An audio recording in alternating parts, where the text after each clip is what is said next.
I deal with very big organizations, hence I'm doing B2B business. I mean, just because of the fact that you deal with big businesses, you're doing B2B business. Hello friends, my name is Sanjay Singh and your sales coach. In this video, I'm going to talk about 4 business strategies for catalyzing your B2B business.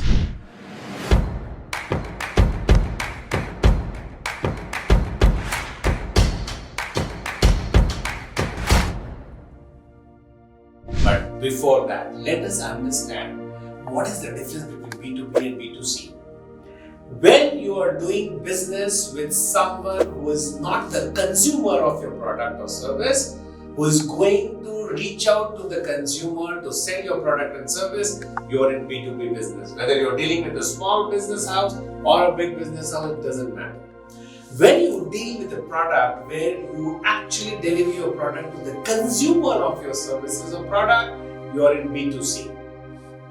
So when you are selling a soap through a distribution channel, you are B2B. When you are selling the same soap through modern retail trade, you are B2C.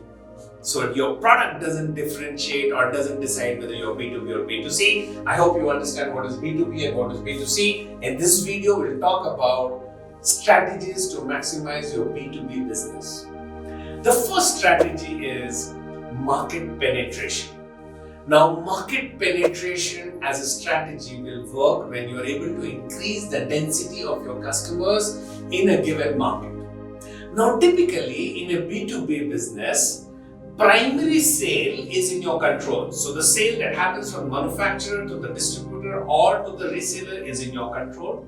Secondary sale is something that goes from the retailer, from the distributor to the retailer, and tertiary sale is something that goes from the retailer to the consumer. Now, typically in B2B business, you have full control on primary sale and to some extent on secondary sale, but you don't know anything about tertiary sales. If you want to maximize your B2B business, especially through channel of distribution or mode of business, you got to understand how tertiary sale works. Because if you don't have a control on tertiary sales, you'll never be able to maximize your market penetration. And if you cannot maximize your market penetration, you cannot increase the customer density in a defined area, you are in for a toss, you're in for a loss as far as B2B market penetration is concerned. My strategy number 2 is market expansion. Now, in a B2B business where you are not directly reaching out to the consumer, how do you expand? Because for market expansion, you need new geographies to be added, you need new market segments to be added, you need new market silos, customer silos to be added. Now, this is something that is not your key result area. It is the key result area of the B2B partner who actually does B2C after you have done the B2B business. How do you do that? Well, for increasing or for doing market expansion as a strategy in B2B, you have to empower, you have to educate, you have to strategize, you have to instill the idea of market expansion in your B2B partner. That's the only way your partner will expand, and unless your partner expands, you cannot expand. So that's market expansion strategy from a B2B perspective. Let's look at the third strategy, which is called product development strategy. Now, typically in B2B markets, who gives the consumer feedback?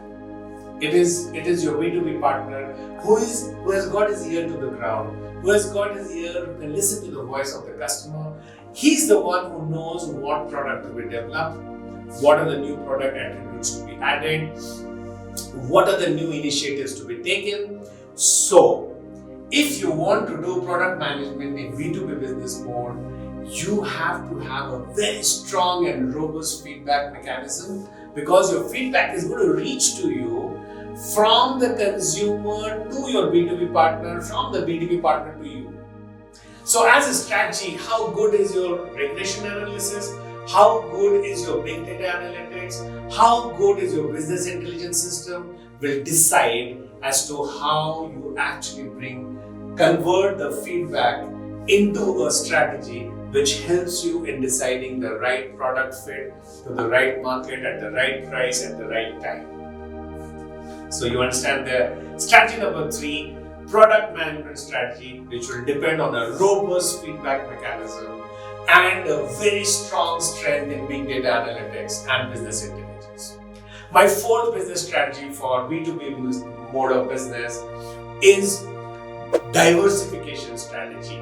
Now, this is a strategy where you diversify into new product altogether. So, you got to understand the pattern of B2B partners, and if you feel that this is like a conveyor belt on which you can put another new product and it will roll in through the conveyor belt of this dragnet of distributors and retailers that you have maintained and managed all this time, get into product diversification strategy or get into market diversification strategy. So all in all, there are four strategies: market expansion, market penetration, product expansion, and market diversification.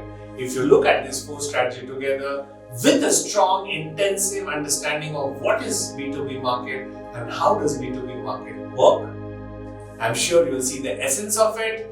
So if you have liked this video, my friends, please go down and subscribe on the channel, because I come with new videos on sales and marketing every week.